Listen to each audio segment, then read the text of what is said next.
All right, so we have a 2022 Honda Insight taillight. I'm gonna go over how to do the turn signal and rear light. We have 2 screws here and here. So it's just your standard Phillips head screwdriver. Let's get that all the way out. There.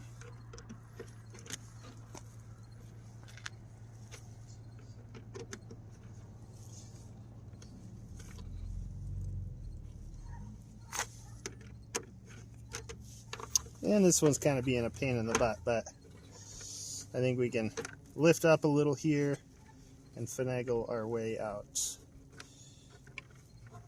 Cool. So we got our 2 bolts out. Now this is tricky. You have 2 pieces here and here that are plugs. So it feels kind of scary to do this, but you got to pull, and the top one pops, and then the bottom one pops.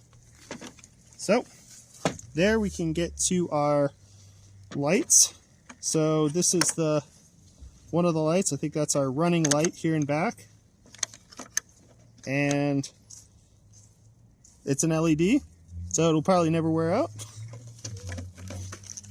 So that's our running light. And then this is our turn signal. So this guy, counterclockwise, pop it out. And then these guys just pull out. Like that. So that's our bulb.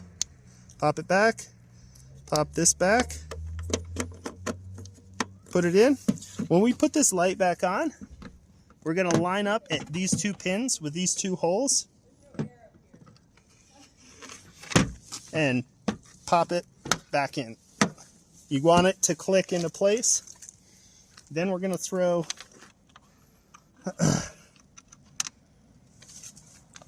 our bolts back in.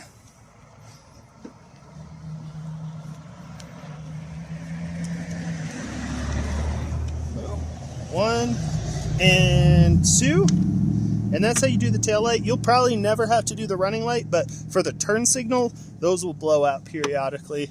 Every couple of years, you'll need to replace the turn signal. So that's how you do the turn signal and rear light on a Honda Insight 2022. Thanks for joining us, and subscribe if this helped.